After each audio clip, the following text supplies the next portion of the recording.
أعوذ بالله من الشيطان الرجيم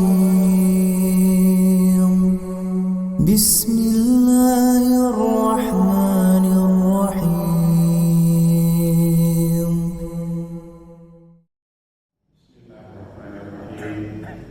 السلام عليكم ورحمة الله وبركاته. الحمد لله حمدا كثيرا طيبا مباركا فيه كما يحب ربنا ويرضى، وأشهد أن لا إله إلا الله وحده لا شريك له، وأشهد أن محمدا عبده ورسوله لا نبي بعده. يا أيها الذين آمنوا اتقوا الله حق تقاته ولا تموتن إلا وأنتم مسلمون. Kaum muslimin dan muslimah yang dimuliakan Allah, marilah kita senantiasa mensyukuri nikmat dan karunia yang Allah berikan kepada kita. Marilah kita memanfaatkan, menggunakan nikmat dan karunia yang Allah berikan kepada kita dengan sebaik-baiknya. Kita gunakan dalam ketaatan dan kepatuhan kepada Allah Subhanahu wa Ta'ala. Marilah kita selalu berusaha untuk menjadi hamba-hamba yang bertakwa kepada Allah. Bertakwa kepada Allah di mana saja kita berada.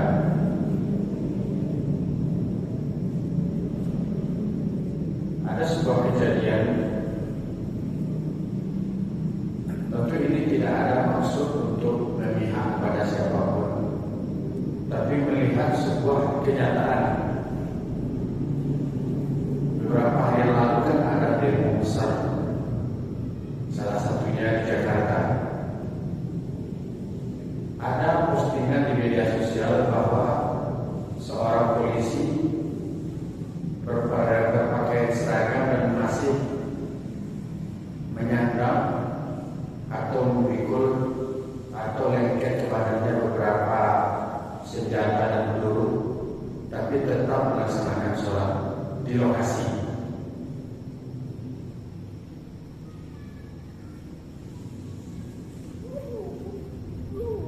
Karena status itu muncul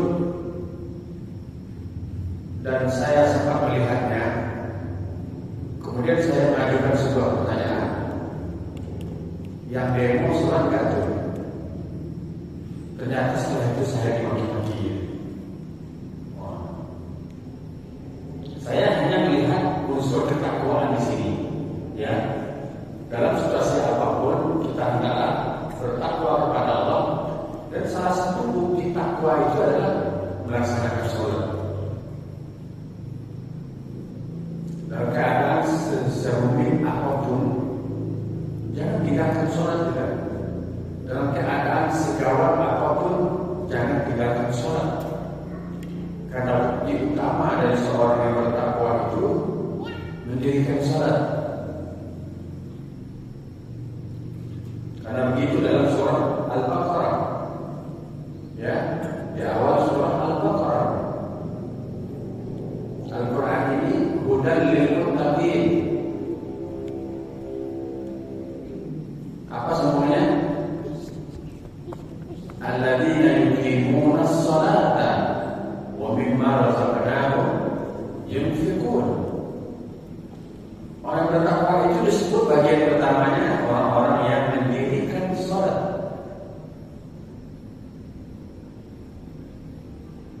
Kita berdoa kepada Allah supaya negeri kita dijauhkan dari mara bahaya, dari perpecahan, dari permusuhan, pertumpahan darah, dan kita doakan kepada Allah supaya para pemimpin kita dituntun, dibimbing oleh Allah ke jalan yang lurus, diberi kekuatan untuk menegakkan kebenaran dan keadilan.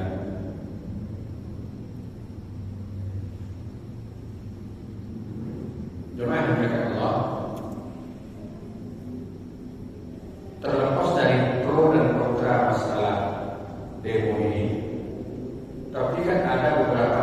menyenangkan. Ini kan berkaitan dengan materi ya. Di antara berkaitan dengan urusan perut istilahnya. Betul ya? Nah, bagaimana kita bersikap?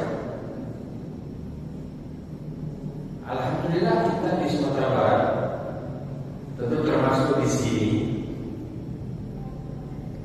Allah karuniakan kepada kita hasil tani, dan insya Allah sekedar untuk makan dan membiayai anak sekolah kita masih mampu ya. Maka yang patut kita lakukan adalah mensyukuri nikmat ini. Coba bayangkan kalau setiap daerah, tentu yang kita tekankan di sini adalah kaum musliminnya, mereka mensyukuri nikmat Allah Subhanahu wa taala dalam bentuk menampakkan syukur itu dengan mengajak seluruh anggota badannya untuk beribadah kepada Allah. Sebagaimana yang disampaikan di awal tadi, di antaranya sholat. Karena puncak dari syukur itu mengajak anggota badan kita untuk sholat, untuk tunduk patuh kepada Allah Subhanahu wa taala. Nah, kalau tidak syukur berarti kufur nikmat, mengingkari nikmat dan karunia yang Allah berikan. Nah, banyak terjadi kemarahan, banyak terjadi kedengkian, banyak terjadi kufur nikmat, banyak terjadi permusuhan. Dari mana berawal ini? Tentu saja kalau berdasarkan hadis Nabi, berawal dari segumpal daging yang ada dalam badan manusia. Ala inna fil jasadi mudghah. Ketahuilah bahwa di dalam tubuh itu ada segumpal daging padat atau segumpal darah yang kelihatannya seperti daging, wallahu a'lam, ya. Karena ujung dari hadis ini, apabila dia baik, maka baik seluruh tubuh. Apabila dia rusak, maka rusaklah seluruh tubuh. Ala wa hiyal qalbu. Dia itulah hati.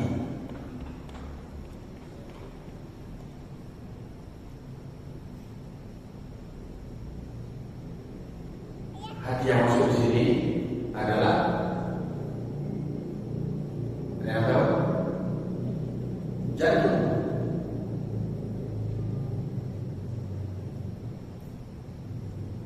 Kalau dia rusak atau kalau dia baik, maka akan baik seluruh tubuh. Kalau dia rusak, maka akan rusak seluruh tubuh. Kapan dia rusak? Jika di dalamnya bersarang penyakit. Kapan dia baik? Kalau dia selalu dibersihkan dan dirawat. Maka judul kajian kita malam ini, pentingnya tazkiyatun nafsi, pentingnya penyucian jiwa, penyucian diri.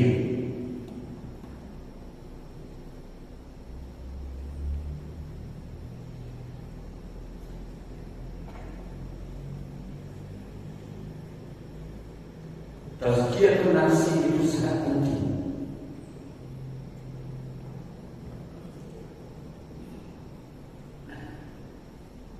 Dalam rangka meraih kebahagiaan dunia dan akhirat, membersihkan hati dari sifat-sifat yang buruk dan tercela yang merupakan penyakit hati itu sendiri. Proses penyucian jiwa ini sangat penting karena akan menentukan bagaimana sikap dan perilaku kita hidup di muka bumi ini. Kemudian tazkiyatun nafsi, proses tazkiyatun nafsi kita bagi dua. Proses tazkiyatun nafsi, penyucian jiwa yang sesuai dengan sunnah-sunnah Nabi Sallallahu Alaihi Wasallam, dan ada proses penyucian jiwa yang bertentangan dengan sunnah Nabi Sallallahu Alaihi Wasallam. Insyaallah ini akan kita bahas.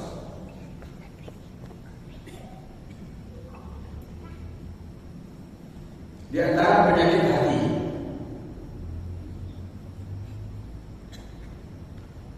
al-hasad, ini sudah sering kita bahas. Riya, benci,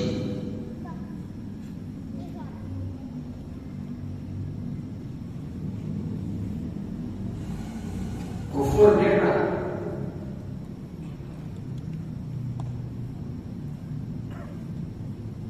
kesombongan,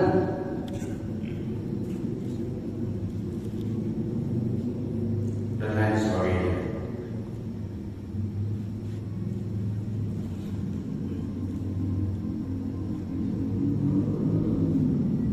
Seorang ahli psikologi Islam dan juga seorang mu'allaf asal Amerika, dan beliau menjadi masuk dalam catatan tokoh psikologi Islam dunia. Seorang wanita bernama Dr. Aisyah Hamdan. Beliau mengatakan penyucian jiwa, tazkiyatun nafsi, dalam uraian materi beliau. Beliau menyampaikan tazkiyatun nafsi itu dimulai dari urusan akidah, membersihkan hati dari kesyirikan.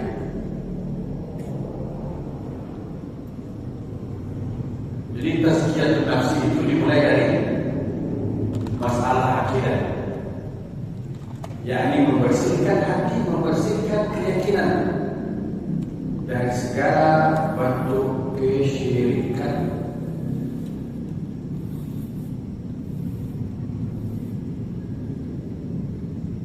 Karena kesyirikan adalah dosa paling besar. Jika itu sudah dilakukan, maka hati itu benar-benar rusak dan tertutup, hitam legam, sehingga susah untuk menerima kebenaran.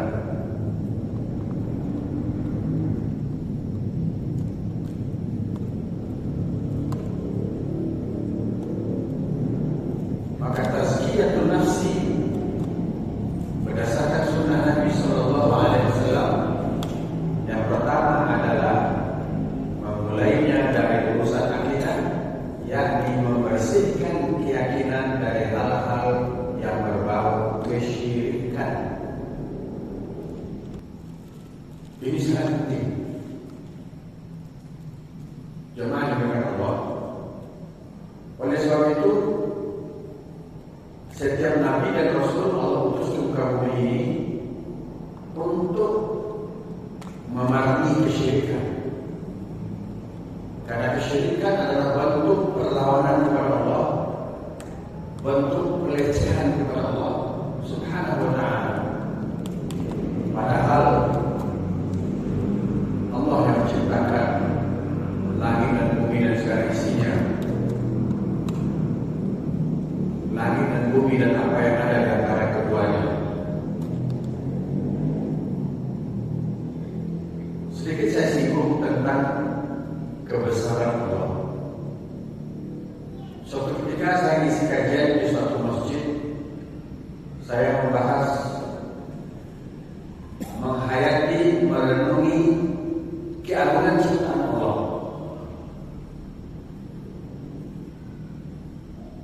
Mari kita bahas keagungan ciptaan Allah pada langit. Mana yang besar lagi daripada matahari? Besar? Ya, jelas besar lagi. Kalau dalam pelajaran fisika, mana yang besar besar bulan daripada matahari? Mana yang besar bintang daripada matahari? Lihatlah bintang yang kita lihat dari bawah ini, dari bumi ini, kelihatan kecil-kecil sekali. Padahal satu bintang itu lebih besar dari bumi. Gitu ya. Terus kira-kira berapa besarnya langit?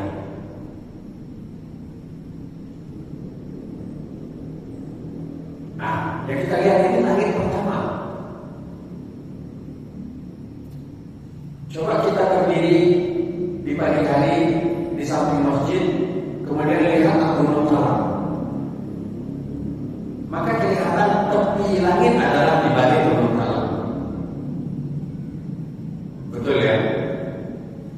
Coba kita cari tepi langit itu melalui gunung Talang. Kita naik ke puncak gunung Talang dan melihat ke arah barat, maka kelihatanlah laut yang luas. Maka sepertinya tepi langit itu adalah di ujung laut itu. Maka silahkan berlayar di laut itu, di Samudra Hindia itu, di sebelah barat kota Padang itu. Berlayarlah. Mungkin kita akan mati dalam perjalanan. Kita akan bertemu dengan tepi langit. Betul tak?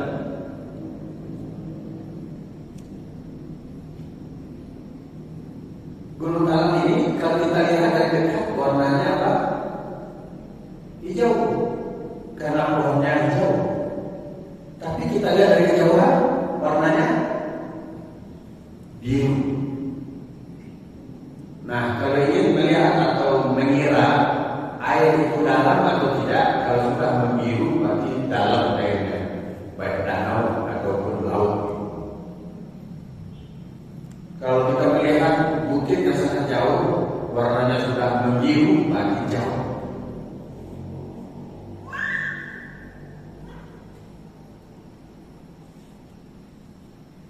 Ini langit dunia. Sedangkan dalam Al-Quran dinyatakan sab'a samawat, 7 lapis langit. Dan jarak antara langit pertama dengan langit kedua adalah 500 tahun perjalanan cahaya.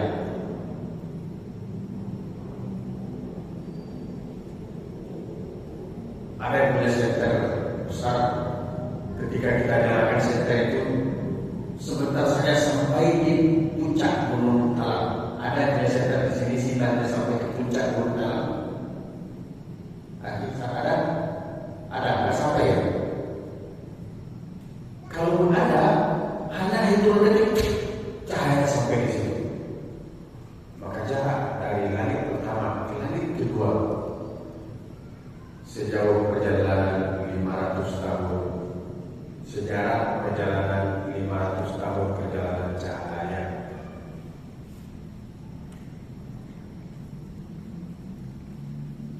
Jadi tidak ada yang mampu menghitung pakai kilometer. Dan ini berdasarkan penjelasan dari Imam Ibnu Mas'ud. Pertanyaannya adalah, sebegitu besar ciptaan Allah, yaitu langit, maka apa layak Allah disekutukan dengan makhluk yang sangat kecil-kecil? Kalau kita pelajari bumi yang terdiri dari daratan dan lautan,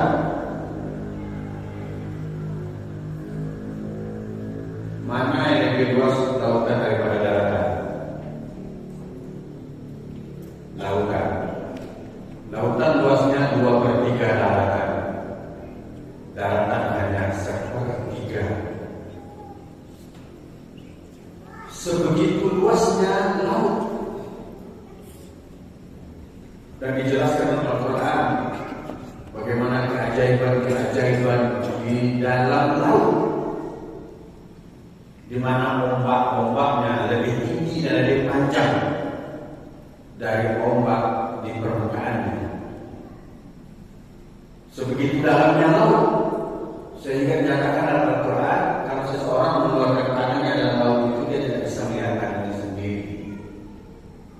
Dan lihat bagaimana kekayaan ciptaan Allah yang ada di dalam laut.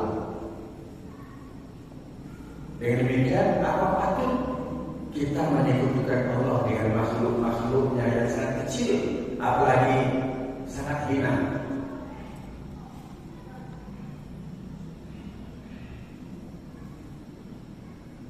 Maka kita mulai penyucian jiwa kita, penyucian diri kita dengan membersihkan keyakinan dari kesyirikan, yakni kita tanamkan tauhid yang kuat dalam hati kita, bahwa Allah satu-satunya pencipta yang maha agung dan ciptaannya besar-besar, sedangkan kita ini termasuk ciptaannya yang kecil-kecil. Dengan demikian kita menyadari siapa diri kita, maka tidak layak kita menyekutukan Allah. Maka sangat layak dan patut kita tunduk pada Allah.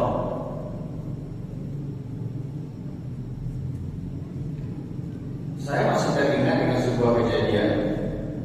Saya lihat videonya, saya lihat gambarnya, mau bangun musala, ditetesi dulu dengan darah ayam di sekelilingnya. Kayu-kayunya dikasih dulu darah ayam. Ini maksudnya apa? Tapi saya dapat informasi sebagian tukang, kalau nggak ditetesi dulu kayu-kayu atau lokasi dengan darah ayam, maka katanya dia tidak aman kerja di situ. Pernah ketemu seperti itu? Pernah dengar? Tradisi. Ayo kita bahas sekilas. Untuk bikin rumah dari hasil tani, umpamanya. Hasil tani itu siapa yang kasih air? Siapa yang menumbuhkannya? Dalam Al-Quran dipertanyakan oleh Allah, siapa yang menurunkan hujannya? Allah.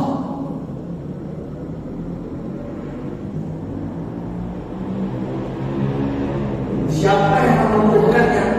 Allah. Coba kita tanam bawang dan bawang itu busuk semuanya. Tapi bawang, sebiji bawang itu kita tanam, ditumbuhkan oleh Allah, dihidupkan, sehingga satu bawang bisa menghasilkan 1 kilo bawang. Dengan hasil tadi itu kita bisa bikin rumah, bisa beli bahan. Apalagi kita menyekutukan Allah dengan meyakini bahwa tetesan darah ini untuk menjinakkan makhluk yang ada di sini, agar dia tidak mengganggu kita ketika kerja, agar dia tidak mengganggu yang menghuni rumah ini. Terus kemana pertolongan Allah? Nah, ini kita pikirkan secara logika sehat. Terus Allah ditaruh di mana? Padahal Allah Al-Muhaimin, Allah yang maha melindungi, yang maha menjaga. Maka sampai kepada saya Tuhan, Ustaz, lihat rumah kami dan lain rumah. Memang kan Ustaz, iya, tapi kami tidak merasakan ketenangan dalam rumah ini. Rumah ini serasa neraka. Saya telusuri dari jauh apa yang dilakukan. Oh, dulu ada tanam ini, Ustaz, tanam ini, tanam ini. Oh, boleh saya lantai 2. Oh, boleh saya lontengnya? Silakan Ustaz. Akhirnya saya naik lonteng, naik plafon. Saya jumpai di situ kain putih semeter kali semeter yang sudah ada tulisan raja-rajanya, dibalurkan kepada tongkat kuo, kepada kuda-kuda roh, sekaligus ya tongkat kuo dari bawah sampai ke atas sejajar dengan atau sudah menyambung dengan kudu-kudu rumah kuda-kuda. Nah, ini kenyataan dan ini pengakuan kepada saya sendiri. Maka kalau kita menyekutukan Allah, akan ditempelkan noda-noda hitam dalam kegelisahan. Itu yang menyebabkan ketidaktenangan. Jadi walaupun rumahnya mewah, dia tinggal di rumah itu tidak nyaman, tidak aman. Bahkan ada pengakuan kepada saya di sebuah rumah mewah, dia tidur malam hari di lantai 1, pagi hari bangun sudah di toilet tidur.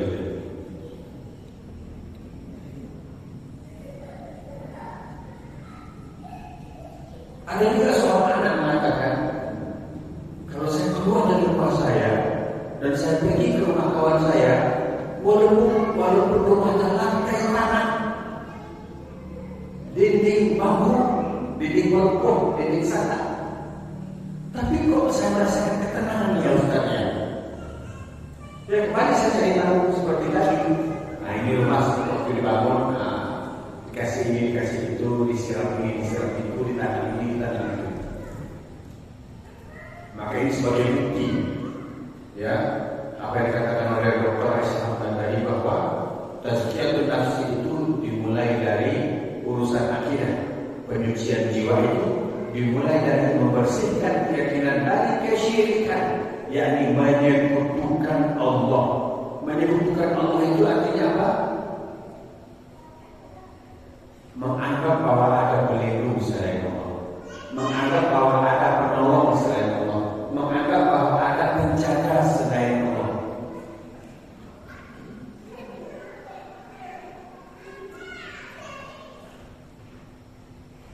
Maka saya tekankan pada diri saya dan kita semuanya, kalau kita ingin mendapatkan ketenangan hidup yang sebentar ini di muka bumi ini, maka lakukanlah penyucian jiwa yang diawali dengan menyucikan keyakinan kita, menyucikan akidah kita, menyucikan keimanan kita.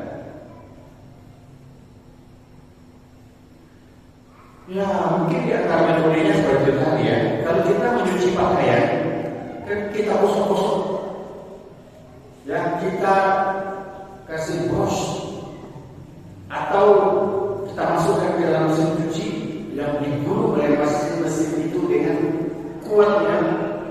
Begitulah proses penyucian.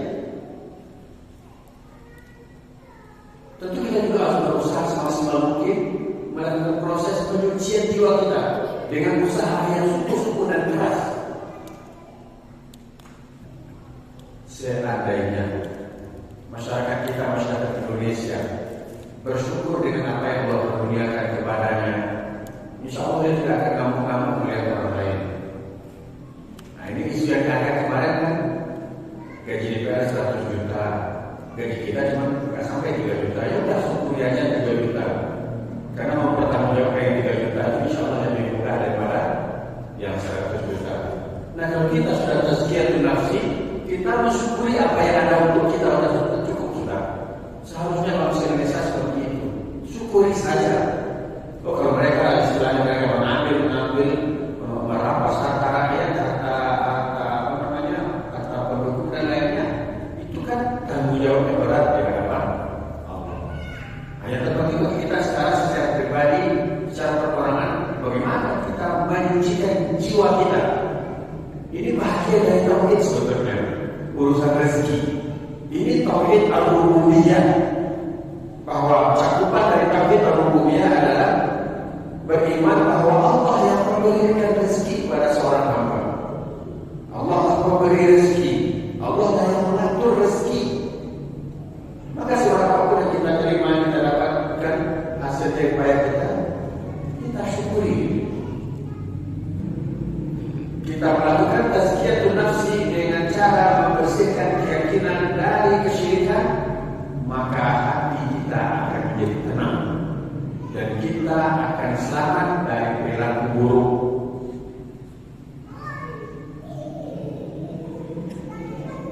Kenapa? Karena sesuatu disikapi dengan hati yang tidak tenang, hasilnya apa? Buruk.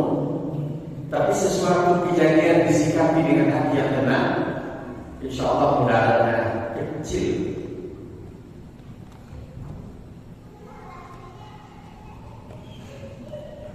Tidak akan dihadapi dengan kepanikan. Ini pengalaman pribadi. Mudah-mudahan kawan-kawan semua juga punya pengalaman pribadi. Saya masih ingat, mungkin 5 tahun atau 10 tahun yang lalu, saya pernah isi kajian di sini, pulang isi kajian dari Masjid Raya Kudus ya. Sekitar jam 1 atau jam 2, setengah 2 malam. Saya lewat di sini jauh dan mobil yang saya kendarai terbang. Terbang lebih kurang setengah meter. Saat itulah saya bertakbir, Allahu Akbar, la ilaha illallah. Ternyata ucapan pertama yang kita ucapkan itu membuat kita tenang. Secara refleks, saya angkat kaki saya semuanya, yang ada hanya tangan memegang setir. Dalam hitung beberapa detik, mobil sudah kembali jatuh ke jalan. Baru saya rem pelan-pelan. Peristiwa ini saya ceritakan kepada pelatih F1 di Jakarta.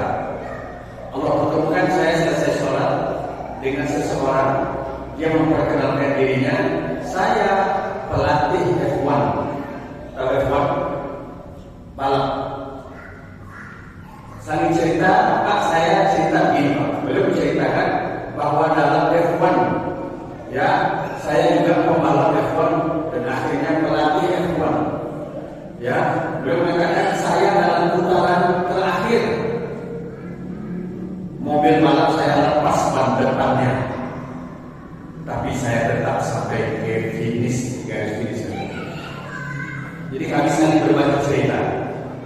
Kalau Pak Ustaz ada Pak Ustaz kan, saya bertakbir, saya ucapkan la ilaha illallah, kemudian saya angkat secara refleks, terangkat secara refleks kaki saya dua-duanya, sehingga tidak ada menekan gas, tidak ada menekan rem, tidak ada menekan kopling. Baru setelah kendaraan jatuh dengan sempurna ke aspal, baru saya rem pelan-pelan. Wah, bagus Ustaz, begitu memang caranya. Lihat dari mana awalnya. Dari tauhid. Ketika kita menghadapi suatu peristiwa yang mengerikan, maka ucapkanlah pertama kali kalimat tauhid. Apakah dia takbir atau tahmid atau tahlil? La ilaha illallah. Beberapa hari kemudian saya melewati Sitijau, tempat atau saya penasaran, saya mau tahu apa penyebab kok kendaraan terbang pada malam itu. Saya lihat kiri kanan, ternyata sebelah kanan ada tumpukan aspal. Berarti saya menggilas aspal yang jatuh yang membentuk apa? Tanggul. Jadi ada aspal mungkin jatuh dari truk, ya. Ini truk kan jatuh dari sini, dia memanjang kemudian membentuk tanggul. Karena saya kencang dari atas merasa sepi, kemudian saya dengan gigi 4 mengendarai kendaraan dengan gigi 4, kencangnya luar biasa. Maka ketika melintas tanggul, maka kendaraan itu akan terbang. Nah, ini pengalaman pribadi.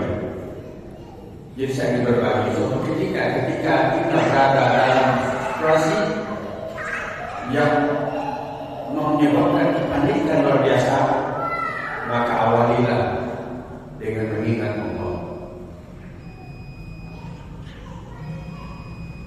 Coba kalau kita tidak mengingat Allah, akan keluar kata-kata macam-macam. Ada seorang mengatakan, itu kemarin mobilnya nabrak tebing di Sitijau karena waktu dibeli belum dikasih darah ayam. Betul. Ada beberapa orang baru beli mobil, dia tetesin dulu darah ayam supaya aman lewat di Sitijau. Nah gitu ya. Jadi ini poin pertama, tazkiyatun nafsi. Kita awali dengan menyucikan keyakinan kita dan kesyirikan, menanamkan tauhid yang lurus. Kita akan mendapatkan ketenangan walaupun dalam mara bahaya. Jika tidak, maka kita akan terjerumus ke dalam perilaku buruk. Wallahu a'lam. Sesi pertama karena waktu sholat sudah masuk. Nanti kita sambung selesai sholat. Wassalamualaikum warahmatullahi wabarakatuh. Bismillahirrahmanirrahim. Assalamualaikum warahmatullahi wabarakatuh. Alhamdulillah wassalatu wassalamu ala Rasulillah wa ala alihi wa sahbihi wa mawala.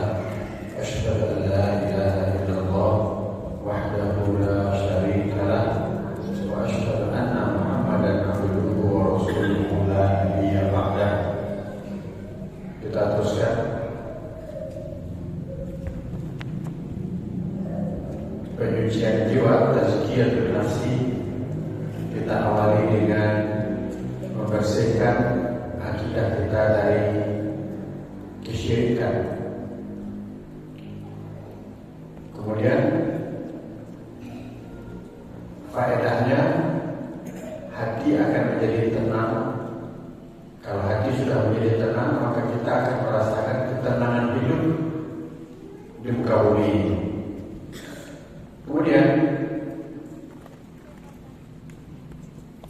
efek buruk kalau hati itu tidak bersih, maka akan melahirkan sikap-sikap dan perilaku-perilaku yang buruk dan tidak mendatangkan ketenangan dalam hidup, walaupun seseorang bergelimang dengan harta kekayaan yang melimpah.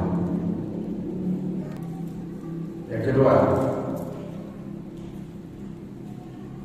muhasabah diri. Proses tazkiyatun nafsi dengan muhasabah diri. Muhasabah diri itu merenungi diri. Dan tentu merenungi diri diawali dengan pemahaman, keyakinan untuk apa kita dihadirkan ke muka bumi. Allah berfirman, "Wa ma khalaqtul jinna wal insa illa liya'budun." Tidaklah aku ciptakan jin dan manusia kecuali hanya untuk ibadah kepadamu, kata Allah. Jadi kita menghisab, menyadari diri kita, menghitung-hitung diri kita, mengetahui, memahami bahwa kehadiran kita ke muka bumi ini untuk ibadah kepadanya. Kemudian kita lanjutkan, sudah seperti apa ibadah saya?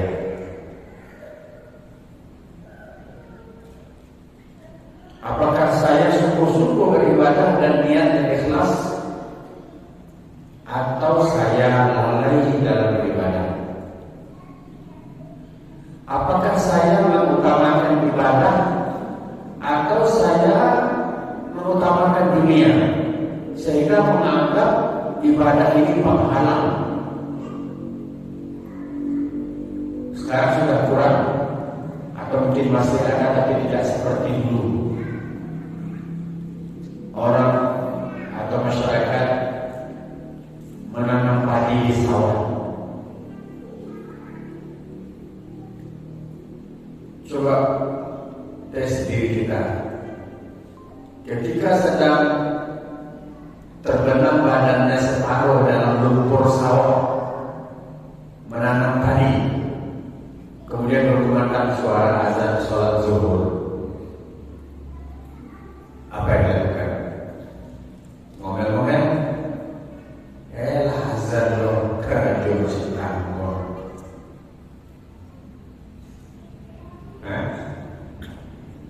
Capek ya, azan zuhur saya.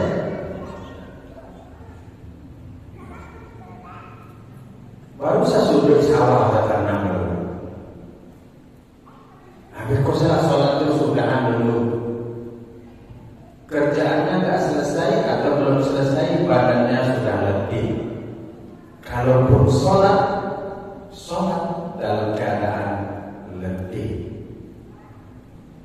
Kalaupun sholat terburu-buru.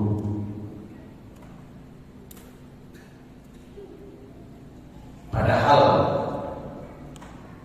orang yang memuhasabah, menghisab dirinya bahwa dia dihadirkan ke muka bumi untuk ibadah, maka dia harus mengedepankan, mendahulukan ibadah. Walaupun sedang berada dalam lumpur seperti itu, datang waktu sholat, terdengar suara azan, tinggalkan itu dulu, bersihkan diri dulu, kemudian sholat. Kalau sudah dilakukan itu, maka jiwa akan tenang. Karena hati dan jiwa kita ini tertuntut oleh fitrah, kecenderungan kepada ketaatan. Apabila tidak taat, maka jantung kita akan berdebar-debar. Dia akan mengkritik fisik kita, dia akan mengkritik diri kita. Apa kamu tidak dengar azan? Apa kamu tuli? Kok kamu masih meneruskan pekerjaan kamu? Kok kamu tidak peduli? Maka jantung seseorang akan semakin berdenyut. Nah, kalau awak lihat manusia berarti mati atau hampir mati. Kenapa? Karena orang beriman itu, orang bertakwa itu, apabila disebut nama Allah, orang beriman itu innamal mu'minuna alladzina idza dzukirallahu wajilat qulubuhum. Apabila disebut nama Allah, bergetar hatinya. Hazard rupanya tinggal kerajaan dulu. Maka keluar dari sawah, dari ladang sholat. Maka biasakan kalau pakai ladang, bawa pakaian pengganti, bawa pakaian ganti.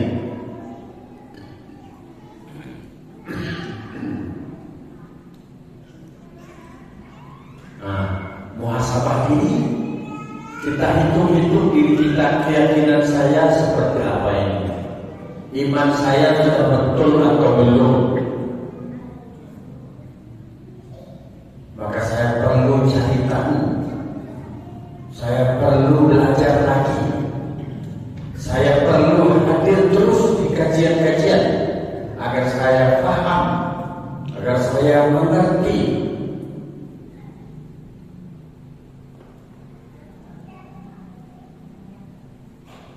Menghitung-hitung, mengukur-ukur diri, sudah betul atau belum ya iman saya. Alhamdulillah saya sudah tahu ilmunya. Maka walaupun sudah tahu, sudahkah aku melakukannya? Sudahkah menerapkannya? Kita muhasabah, melakukan muhasabah diri, menghisab diri untuk menyadari amalan-amalan kita, apakah kita ikhlas, atau kita rajin, atau malas, atau tidak ikhlas dalam beribadah. Maka lakukanlah amal soleh, ikhlas karena Allah. Maka itu termasuk proses penyucian jiwa, tazkiyatun nafsi. Kita bersungguh-sungguh beribadah kepada Allah dengan penuh keikhlasan. Kita sholat, kita yakini sebagai kewajiban yang harus ditunaikan, dan ditunaikan di awal waktu, kecuali ada alasan. Jika terlambat atau diundur, maka lakukanlah amal soleh dengan sungguh-sungguh, maka jiwa akan jadi tenang. Nabi memerintahkan kepada umat, ittaqullaha ittaqillaha haitsu ma kunta.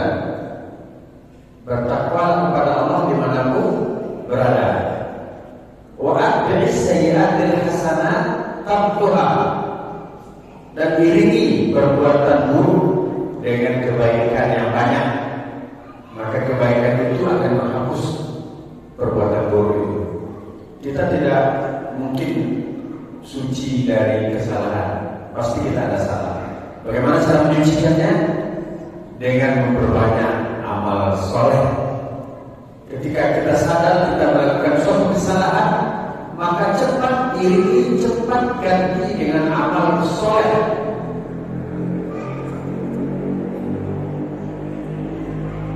Umpamanya, ini ada pengakuan dari kawan pedagang. Ustaz, saya kalau hidup itu kan cepat Ustaz. Ya orang minta kwitansi, bon, saya tulis di bon itu Ustaz, cepat kencang Ustaz, karena angka 3 yang terlambat. Ya, angka 3 tinggal dibagi jadi angka 8. Karena pembeli kan tidak teliti, kecuali yang teliti sampai di rumah dihitung lagi. Nah, berapa banyak yang tidak meneliti katanya? Betapa banyak yang mudah dia bayar. Bagaimana kalau orang yang diam itu tapi dia berkata dalam dirinya, di akhirat saya tuntut. Maka jadi wahai para pedagang, dalam menulis bon, kelintilah dalam menulis angka-angka harga itu. Karena Ustaz saya tulis 2 kali, minyak sekilo, bawah minyak sekilo, gula seperempat, bawah gula seperempat, ada 2 kali saya tulis. Kalaupun ada orang yang tahu salah di kwitansi, tapi dia udah malas pergi ke pasar, habis minyak, habis ongkos, tapi dia akan berkata dalam hatinya, di akhirat saya tuntut lagi. Maka lakukanlah amal soleh untuk menutup kesalahan ini dengan cara, kalau ada orang itu belanja lagi, katakan, maaf ya, belanja minggu petang itu salah gue. Nah, mau balik buktinya ya. Kemudian iringi sebelum ketemu dengan orang itu, iringi dengan banyak bersedekah.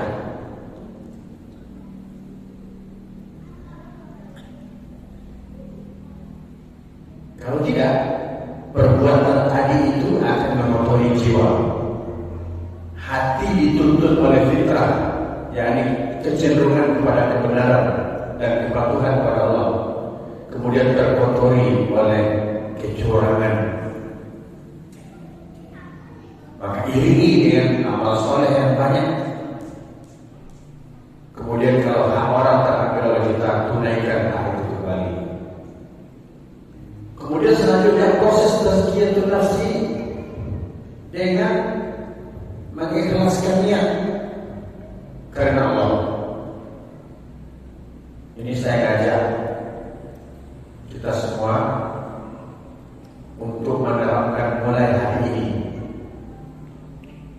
Ketika kita membantu keluarga kita yang membutuhkan, kita mungkin petani bawang, para psikologi bawang, anak bulan, lah turun drastis. Alhamdulillah, 28 masih mahal. Tapi aku saudara kawan juga satu belakang. Selama punya pagaleh, ini rugi dalam pagaleh. Nyucagi awak, lain kabar saki balada. Bisa kalau awak serentak, nampak elek rasa kima, gak 10 kilo bawang saja jadinya. Perlu bana bawa sekolah anak. Ketika kita membantu, disitulah akan terasa bantuan ini ikhlas atau tidak.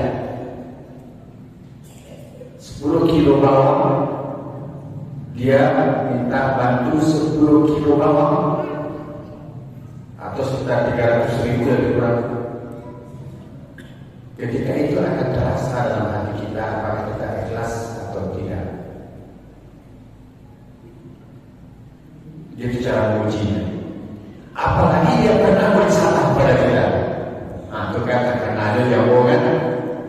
Lantas sesak baru tak kena jawaban. Betul tak? Nah, uji keikhlasan saat itu. Keikhlasan itu pada itu. Ketika orang pernah nyakiti awak, kemudian minta tolongnya kawan, awak tolong, bahkan supaya jadi ikhlas, awak tolong ini lillahi ta'ala, karena Allah. Nah, dengan demikian akan suci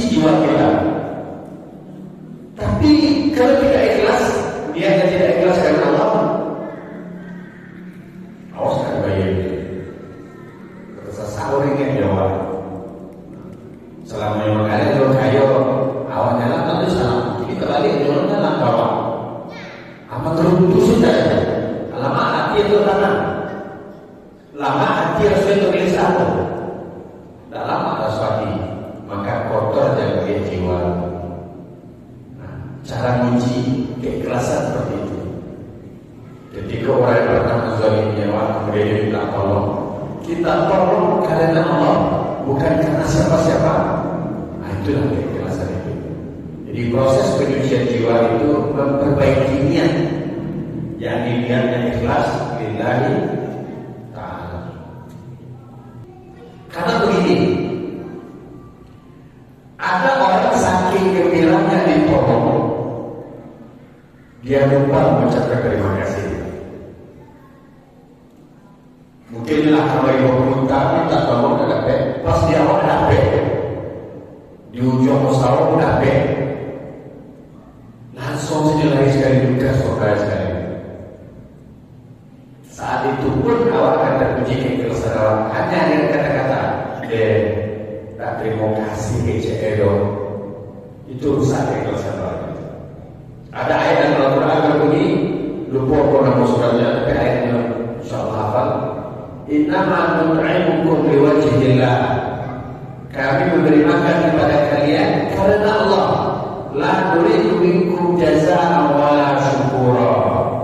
Kami tidak menginginkan dari kalian balasan dan ucapan terima kasih. Biasanya orang itu tugas dari sebaiknya akan menunaikan sesuatu yang sangat mendesak.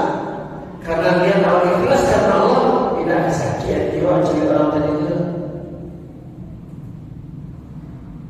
Pernah kejadian seperti itu? Pernah ngalami? Lupa untuk mengucapkan terima kasih. Bisa jadi mungkin anak awak, ayah tolong itu, kalau kita tolong sama anak awak, namanya pokoknya Abdurrahman, tolong ambil ayah, itu ayah, tak diambilan. Loh, kan bilang terima kasih ayah. Tanamkan kepada anak, tadi nolong ayah itu karena Allah. Tidak mengharapkan balasan, juga tidak mengharapkan ucapan terima kasih. Proses tazkiyatun nafsi mengikhlaskan niat karena Allah. Selanjutnya berzikir. Proses penyucian jiwa dengan berzikir. Nah, tadi kan sudah saya sampaikan dan pembahasannya akan saya gabung. Tazkiyatun nafsi yang sesuai sunnah, tazkiyatun nafsi yang melenceng dari sunnah. Dalam hal ini zikir. Orang-orang sufi dalam proses tazkiyatun nafsi maka mereka keliru dalam berzikir.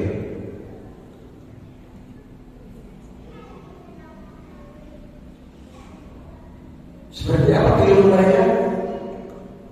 Zikir mereka dengan hitungan-hitungan tertentu selain dari yang ditentukan oleh Rasulullah SAW. Rasulullah secara angka-angka zikir, Rasulullah paling maksimal menyebutkan angka 100, yaitu zikir pagi petang, membaca la ilaha illallah wahdahu la syarikalah, lahul mulku wa lahul hamdu wa huwa ala kulli syai'in qadir 100 kali. Kemudian Nabi mengatakan, maka siapa membaca lebih dari itu lebih banyak lagi pahalanya. Tetapi ada orang membuat hitungan tertentu. Bacalah Allahu 1000 kali, 2000 kali, bahkan 3000 kali.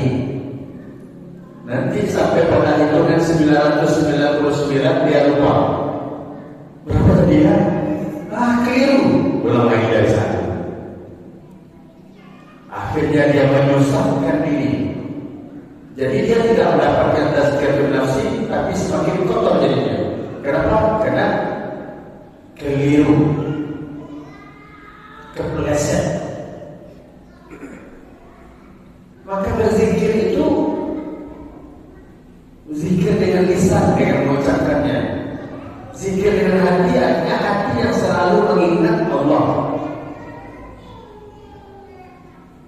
Maka berzikirlah dengan benar sesuai dengan kaidah zikir itu sendiri. Berzikir mengingat Allah itu kalau secara perbuatan zahir dengan mengucapkan kalimat-kalimat zikir yang disunahkan seperti subhanallah, walhamdulillah, wala ilaha illallah, wallahu akbar. Rumah besarnya zikir, walaupun nanti ada rincian-rinciannya. Istighfar, mengucapkan astagfirullah, itu juga zikir. Kenapa? Karena meminta ampun kepada Allah, ingat pada Allah atas dosa yang dilakukan, minta ampun pada Allah supaya dosa itu dimaafkan. Jadi zikir kepada Allah itu rumah besarnya. Bentuk zikirnya banyak. Ada subhanallah berarti tasbih. Ada tahmid berarti alhamdulillah. Ada takbir Allahu akbar. Ada tahlil la ilaha illallah. Ada istighfar astagfirullah. Ada di antara kita penderita penyakit insomnia. Apa itu insomnia? Penyakit susah tidur.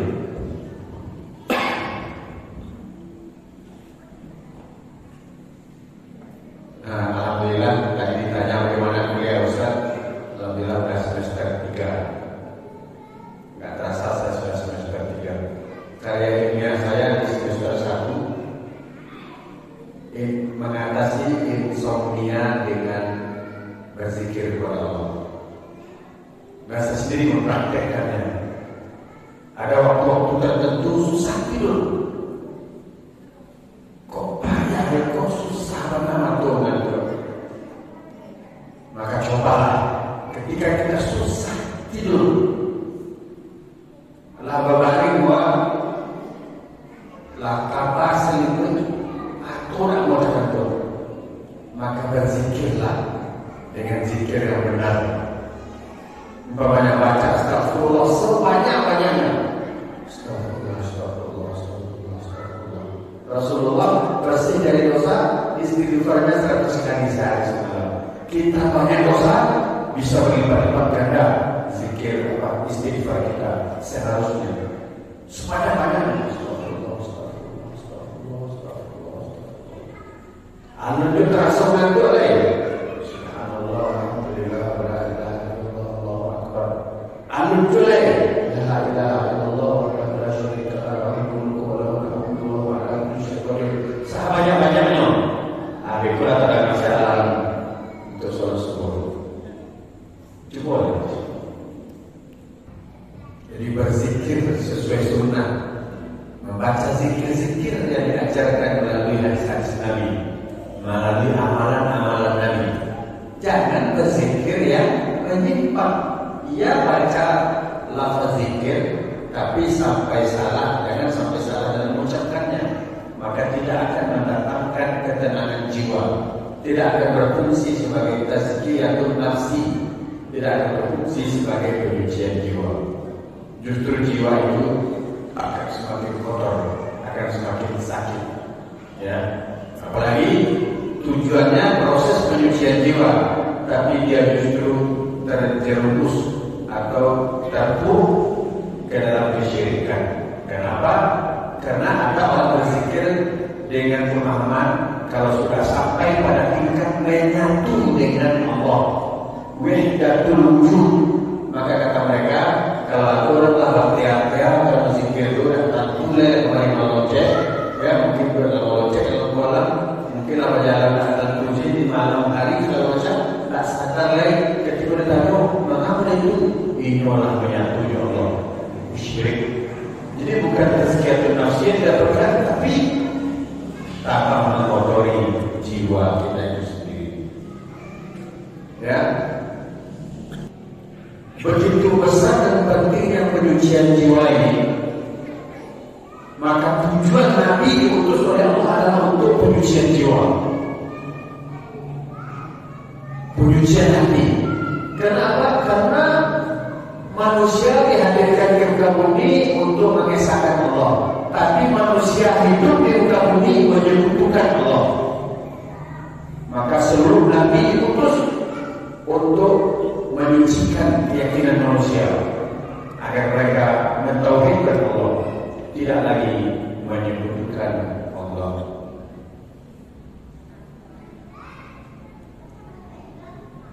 Sebagaimana firman Allah Subhanahu wa taala, "Kama arsalna fikum rasulan minkum yatlu 'alaikum ayatina wa yuzakkikum wa yu'allimukumul kitaba wal hikmah wa yu'allimuhum ma lam takunu ta'lamun." Sebagaimana kami telah mengutus kepadamu seorang rasul di antara kamu yang membacakan ayat-ayat kami kepadamu dan menyucikan dirimu dan mengajarkan kepada Al-Quran dan Al-Hikmah yang As-Sunnah, serta mengajarkan kepada kamu apa yang belum kamu ketahui. Wa yuzakkikum, Nabi itu diutus untuk menyucikan jiwa kalian, yakni mengajarkan esakan Allah. Jika kalian mengesahkan Allah dan tauhidkan Allah, hati kalian akan suci, hati kalian akan tenang.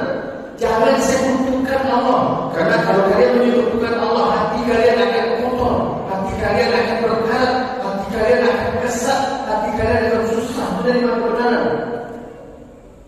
Jadi Nabi itu diutus untuk menyucikan jiwa. Bahkan dalam ayat yang lain Allah berfirman, "Laqad manna Allahu 'alal mu'minina idh ba'atha fihim rasulan min anfusihim yatlu 'alaihim ayatihi wa yuzakkihim wa yu'allimuhumul kitaba wal hikmah wa in kanu min qablu lafi dhalalin mubin."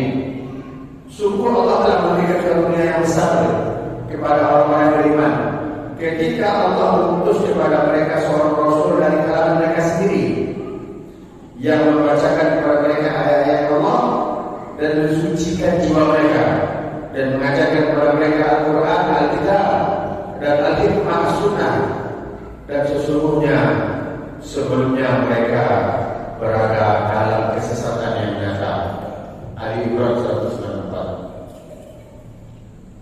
Bahwa tujuan Rasul diutus oleh Allah diantaranya untuk menyucikan jiwa manusia. Menyucikannya dari apa? Dari kesyirikan. Kemudian membersihkan mereka dari keburukan akhlak dan perbuatan-perbuatan jahiliyah. Maka dengan demikian Allah, adalah kita dan masyarakat kita membersihkan diri dari keburukan-keburukan jahiliyah. Bagaimana keburukan jahiliyah? Keburukan jahiliyah itu mereka selalu mengatakan ini sudah tradisi kita dari dulu. Kan begitu dikatakan dalam Al-Quran. Maka ketika diturunkan ayat melalui Nabi, kata mereka, oh kami sudah ada tradisinya dari dulu. Jadi mereka tak mau menerima ayat Quran.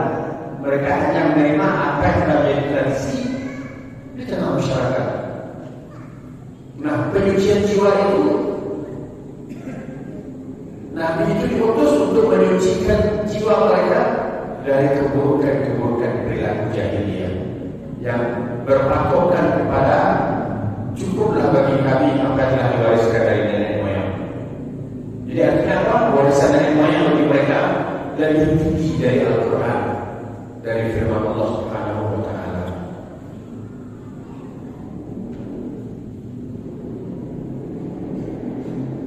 Oleh sebab itu,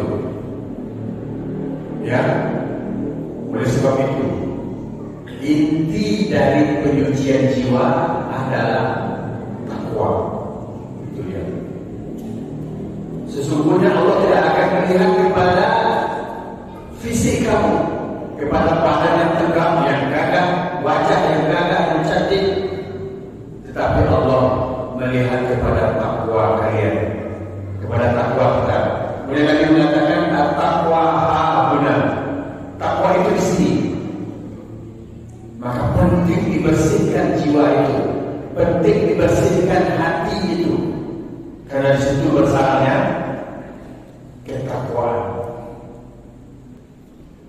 Maka ketakwaan yang hakiki tidak akan bisa tercapai apabila kita tidak menyucikan jiwa kita.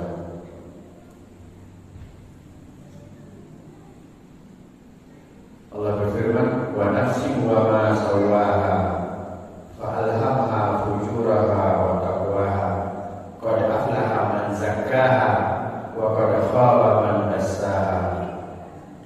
dari jiwa serta penyempurnaannya dari ciptaannya, maka Allah mengilhamkan kepada jiwa itu jalan kefasikan dan ketakwaan.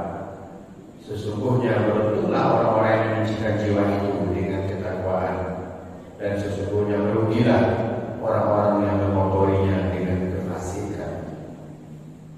Dengan ketakwaan atau takwa yang itu adalah dengan cara menyucikan jiwa, maka sampai kita kepada titik atau derajat ketakwaan itu. Ada doa dari Rasulullah SAW yang mau mencatat silakan. Jangan pakai bahasa Arab tapi catat saja pakai huruf Latin. Allahumma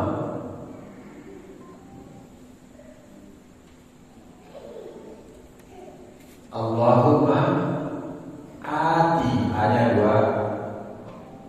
Allahumma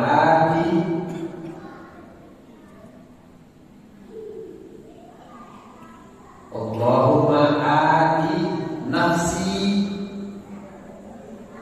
taqwaha. Allahumma ati nafsi taqwaha wa zakkiha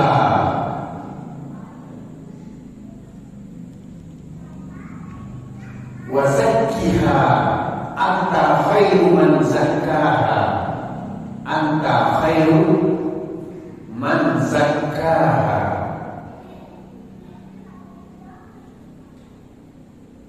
Anta khairu man zakkaha, anta waliyuha, anta waliyuha, anta waliyuha wa maulaha.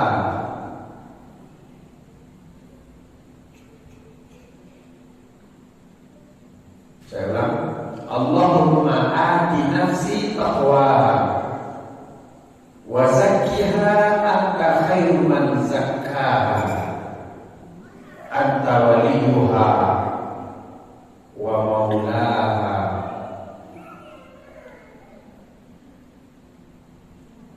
Nah, nanti saya kira dalam grup sahabat hijrah ya. Ya Allah, atau siapa yang bisa mengambil picture-nya juga bisa dibantu. Artinya, ya Allah, anugerahkanlah kepadamu, ya Allah, anugerahkanlah kepada jiwamu ketakwaan, dan sucikanlah jiwaku dengan ketakwaan itu. Engkaulah sebaik-baik yang mensucikannya, dan engkaulah yang menjaga serta melindunginya. Hadis sahih riwayat Muslim nomor 2722. Nah, itu aja catat.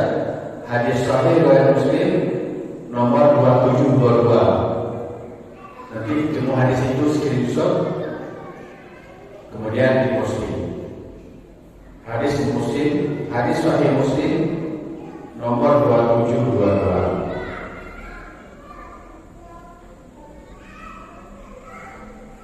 Karena begitu pentingnya penyucian jiwa, maka kita penting berdoa pada Allah, minta tolong agar jiwa kita itu benar-benar menjadi suci. Nah, kemarin ada penjarahan ya, salah seorang anggota DPR dijarah rumahnya dan diambil jamnya, tapi akhirnya dikembalikan lagi. Tahu tak kenapa dikembalikan lagi? Berdebar jantungnya. Nanti kalau saya pakai jam ini, orang tahu ini jam ini mahal, saya tak mampu beli ini. Wah, itu udah kamu ikut kemarin penjarahan. Betul tak? Akhirnya dikembalikan.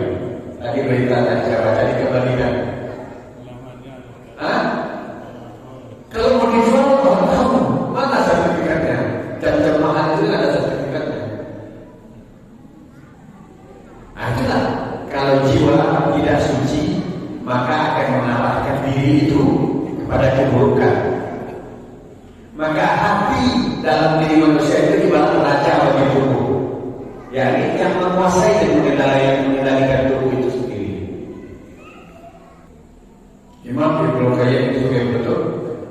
Setelah kita tanya jawab, Imam Ibnul Qayyim Al-Jauziyah mengatakan orang-orang yang menempuh jalan untuk mencari keridhaan Allah, meskipun jalan dan metode yang mereka tempuh berbeda-beda, akan tetapi mereka sepakat mengatakan bahwa hawa nafsu manusia adalah penghalang utama bagi hati untuk sampai kepada ridha Allah. Hawa nafsu itu adalah hasrat-hasrat yang buruk. Ya, hawa nafsu itu yang menghalangi seseorang untuk sampai kepada ridha Allah.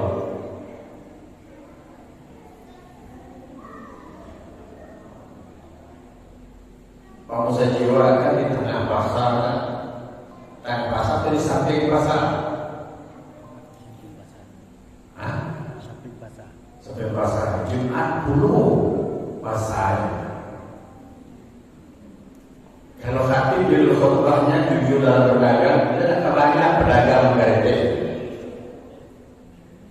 Kira-kira di antara bahasnya tidak boleh bersumpah palsu ketika mengalah. Balilah gandah tak balilah barang gue. Syarat itu pada lawang ada di Allah.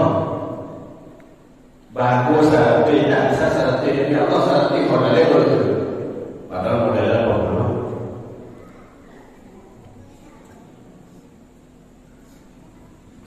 Hawa nafsu ingin mendapatkan untung yang banyak.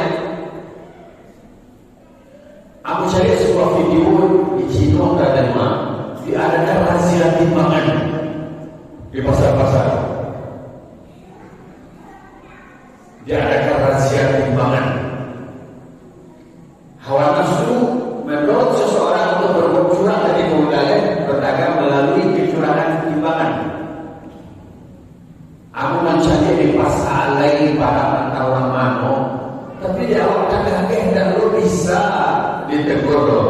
Sudah cuci lain, ada lu bisikan dalam jawab, mak jangan dilawan.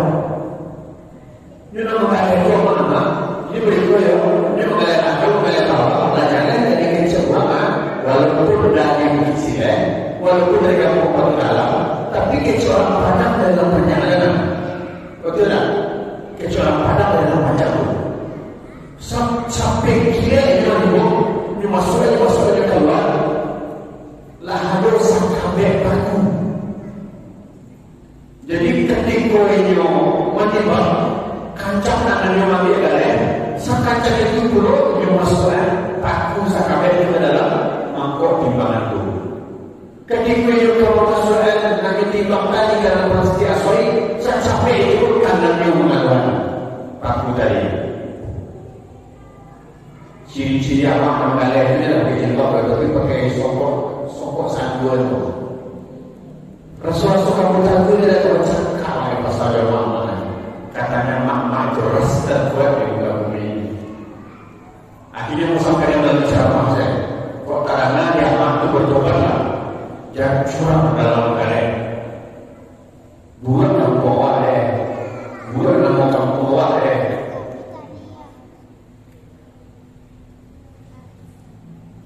Jadi hawa nafsu yakni keinginan untuk mendapatkan sesuatu dengan cara yang buruk, untuk melakukan sesuatu keburukan, itu yang menghalangi seseorang untuk mencapai ridha Allah. Sehingga seorang hamba tidak akan mencapai kedekatan dengan Allah Ta'ala melainkan setelah dia berusaha menentang dan menguasai nafsunya tadi. Aku dah melihat betul. Dia harus saja untuk asal jujur. Dia harus saja untuk asal halal. Itu adalah sejati nafsi. Maka seseorang bila melakukan itu, dia akan sampai pada tahap kekananan jiwa. Ketika dia pulang dari mengalah, itulah uang yang digunakan untuk uang sekolah anak. Itulah uang yang digunakan untuk beli barang. Itulah uang yang digunakan untuk biaya hidupnya, sehingga menyebabkan hidup tenang dalam hidupnya. Akan tetapi apabila cara mendapatkannya dengan cara yang haram, maka itu akan menyebabkan kegelisahan dalam dirinya. Dari pembahasan ini, tahulah kita, jelaslah bagi kita betapa pentingnya tazkiyatun reformasi, penyucian jiwa, penyucian diri. Demikian, kalau ada pertanyaan, dipersilakan. Bismillah, Assalamualaikum warahmatullahi wabarakatuh. Ustaz, beri kami nasihat untuk selalu menuntut ilmu agama karena hati ini lalai dan banyak malasnya. Satu, Allah mempertanyakan dalam Al-Quran, hal yastawil ladzina ya'lamuna wal ladzina la ya'lamun? Apakah sama orang yang mengetahui dengan yang tidak mengetahui? Jawabannya tidak sama. Ini yang pertama. Yang kedua, yarfa'illahu alladzina amanu minkum wal ladzina utul ilma darajat. Allah tinggikan derajat orang beriman dan berilmu dibanding yang lain. Apakah kita ingin derajat kita tinggi di sisi Allah, maka belajarlah. Kemudian orang yang tidak berilmu menurut Al-Quran adalah jahil. Bahasa Arab, bahasa orang bodoh. Enak sampai bodoh. Lama terangkan. Tidak ada. Maka kita harus berusaha untuk keluar dari kebodohan itu dengan cara belajar. Itu yang membawa semangat. Awak ingin keluar dari lubuk kebodohan, makanya awak haji. Kemudian hukumnya, thalabul ilmi fardhatun 'ala kulli muslim. Menuntut ilmu itu wajib hukumnya. Kalau wajib berarti berdosa tidak menuntut ilmu. Berdosa kalau tidak menuntut ilmu. Bahada yang berdosa kalau tidak benar ilmu, maka apa itu sholatnya pasti salah sholatnya.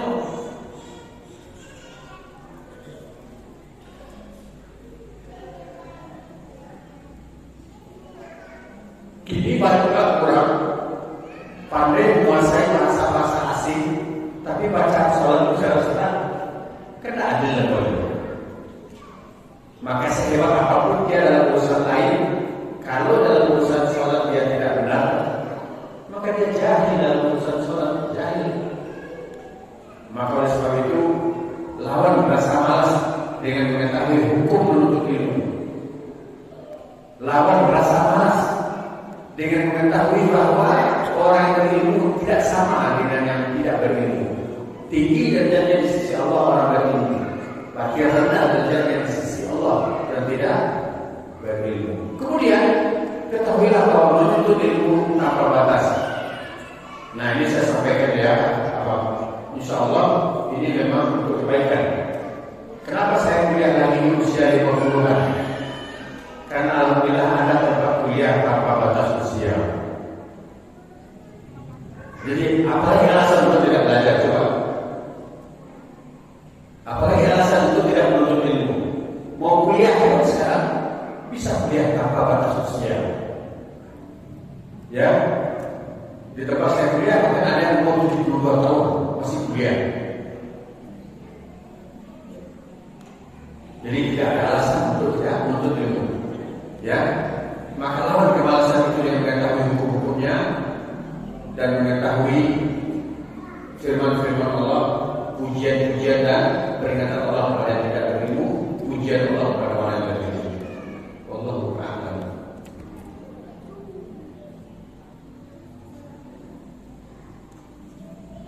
Ustaz, ada saudara kita yang mengambil hasil ladang kita, yakni mencuri, dan kita sudah lakukan ikhlaskan. Tulisannya waktu kata, tidak ada yang saya baca ya. Tulisan seperti kata ini. Tapi bisa dibaca. Maaf nggak apa-apa bercanda. Saya dan kita sudah ikhlaskan. Artinya boleh tulisannya gitu, Masya Allah. Saya sudah ikhlaskan sebanyak yang dia ambil. Apakah di akhirat nanti dia tetap mengembalikan? Kalau sudah diikhlaskan, insya Allah apa mengikhlaskan tapi perbuatannya. Nah, tahu orangnya. Kalau kita tahu orangnya, Jangan langsung berak gitu larinya. Kalau gitu langsung berak, apalagi mau sandal, lah tahu sini main bukan menunggu orang aja. Sapa dengan penuh kehangatan. Assalamualaikum, salam, apa kabar? Kamu kan telah ada kesinannya, jadi kalau ada nanti masyarakat, yo aku ikhlaskan saya. Mudah-mudahan silakan ya, alam cukup insyaallah. Ya. Ayo apa satu rumah aja satu lah. Yalah tapi jangan dulu kali ya. Ibu lu aja ya, apa mau cuci balik ke ladang. Itu tentu balik pokoknya. Ini keluhan di masa barat. Yang mengeluh kamu Pak Polisi yang berani mengaji. Ustaz awal pensiun Ustaz. Amoma Pak Kamu Sawit Ustaz. Dia malah bilang saya Ustaz. Ini secara undang-undang Ustaz. Kalau minum cilok di bawah 2 kilo udah bisa dituntut Ustaz. Kalau minum cilok sudah mulai kilo semalam. Rapi saya Ustaz.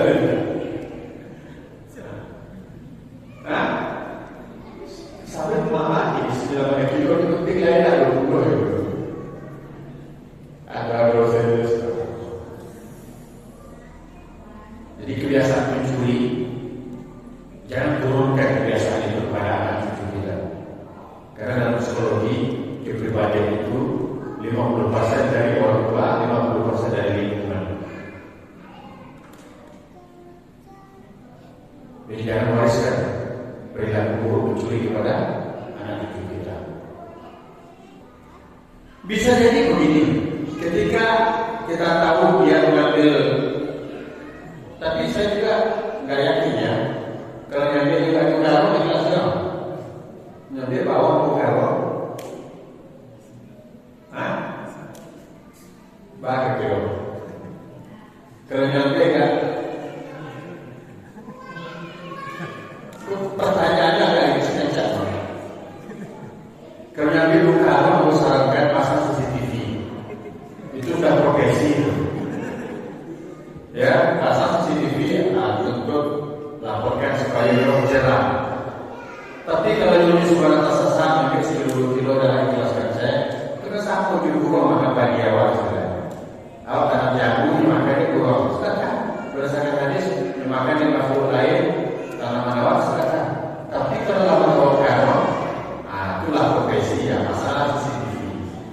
Itu salah selesai urusan ini yang beredar kalau lanjut sampai ke akhirat. Jadi mungkin aku simpulkan pertanyaan mereka. Ngambil seketek, kemudian awal dari kelaskan saya, insya Allah di akhirat akan dibagikan.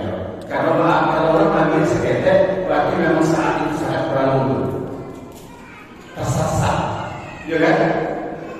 Beda diambil banyak, berarti memang lain itu karena juga.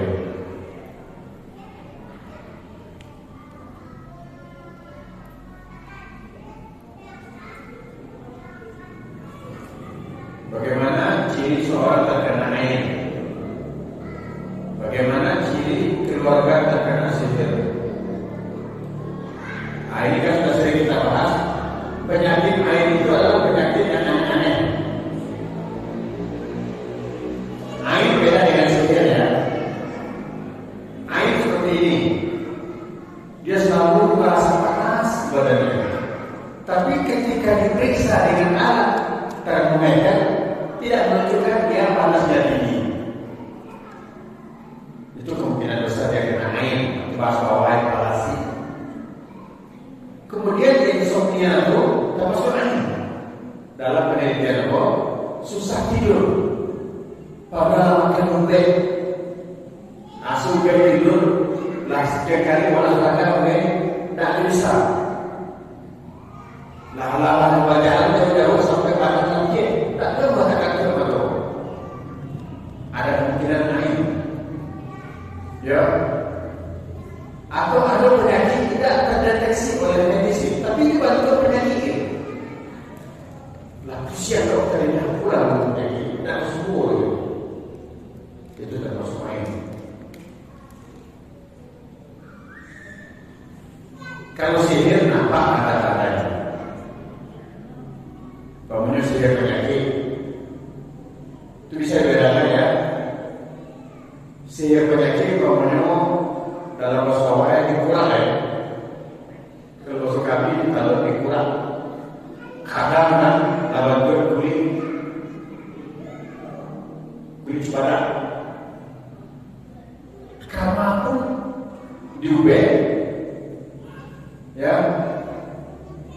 nggak membuat secara kedokteran.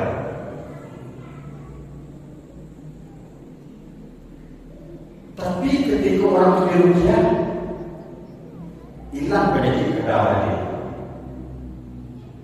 Nah itu penyakit sihir.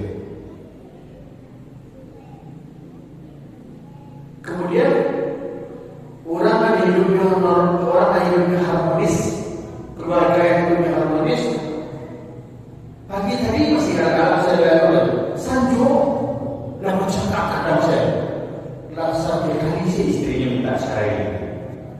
Padahal sepilih warna sebabnya. Kira bisa basuh kayak kucing dalam kabel dan bermain di seluruh rumah. Itu sihir. Kira basuh limau dipakai di seluruh rumah.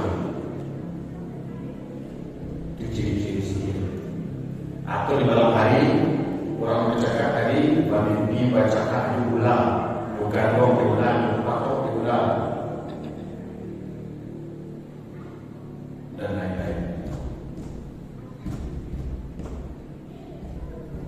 Apabila kita ingin mengikhlaskan hutang seseorang kepada kita, apakah harus kita sampaikan kepadanya? Iya, kalau dia masih ada, masih hidup. Ya, kalau dia sudah meninggal, melalui keluarganya. Karena hutang itu wajib dilunasi, karena akan tergantung jiwa seseorang. Ya, kalau tidak melunasi hutangnya, bagusnya harus dikasih tahu supaya dia terlepas dari beban pikiran. Karena orang berhutang itu akan berat beban pikirannya. Artinya orang yang berhutang itu pasti ada tekanan mental. Maka kalau ingin mengikhlaskan hutang itu memang dia tahu. Saudara, abang, mama, kakak, awak ikhlaskan hutang awak itu ya. Kalau menjadi mikir dulu, urusannya selesai. Supaya tanah di boleh pasti ada tekanan jiwa. Dia tahu akan ada rasa malu, rasa khawatir. Pada bodoh dan bodoh. Ini lebih ke pasar dia, masuk di jalan. Itu kacau dan tombol itu. Adanya banyak kuah awak sapu, atau juga cerita beda lagi di kaki itu. Lalu berada macam itu ni kamu cakap salah kalau kemarin lalu Allah yang jadi jawab mana yang hutang sekali. Begitulah pengaruh hutang terhadap kesehatan mental. Jadi kalau ingin menjelaskan sampaikan. Jangan cukup dalam hati awak karena ini merasai. Apakah cukup dalam hati ini kita ikhlaskan? Jangan. Awak tak nampak, awak tak ada menangis-nangis ya. Tapi ini merasai. Memikir tadi, sampaikan supaya timbal balik merasa senang. Ustaz, bagaimana meruqyah diri sendiri? Ya baca ayat Quran, baca Al-Fatihah, niatkan meruqyah diri sendiri. Apa hukumnya minta ruqyah? Boleh, siapa bilang tidak boleh, tapi ruqyah syariah. Ya, jangan salah paham dengan Islami, tidak masuk surga, tidak masuk golongan 70.000 itu kan ditutup zaman Nabi. Masa orang lewat apa sudah 70.000 susu tak bisa. Ya, cuma maksud dari situ adalah dan mudah-mudahan sekitar tidak ruqyah, sekitar tidak ruqyah. Padahal dia sendiri malas dalam beribadah, dia sendiri malas bersekolah, dia sendiri malas melakukan ruqyah terhadap dirinya sendiri. Jadi dia ruqyah sendiri dengan zikir kehidupan. Dengan baca ayat niatkan untuk meruqyah diri sendiri. Sekali ini lama kajian. Satu lagi.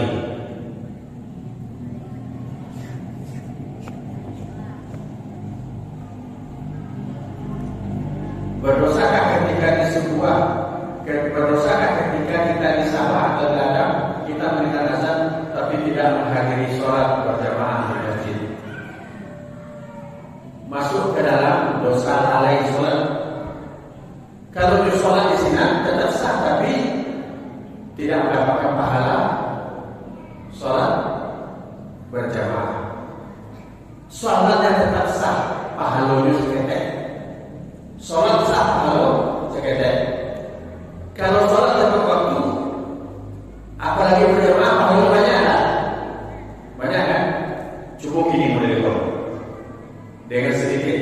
berdoa sampaikan diumumkan dari balai desa. Hai masyarakat, wahai masyarakat sekalian, baik di rumah, di pasar, dan di ladang, dan di sawah, datanglah ke balai desa. Kini ada pembagian inti 1 juta orang. Baik biro, malam cinta di ladang, lumpur sandal sepatu tidak pakai, tapi ketinggalan, tapi tidak kebahagiaan. Betul tak? Di situ letaknya di bawah. Kok dibawa ke sesuatu dan manusia capek kancang waktu diimbau untuk hayya ala sholat, pahala 27 kali lipat daripada sholat seorang. Nah, tapi kalesa alaman. Harusnya diimbau wahai masyarakat segera datang ke balai desa. Saya capek, capeklah. Habis dia tidak satu ada habis saya nilai. Harus cerita. Bagaimana? Anda ada orang. Nah, jadi dosa orang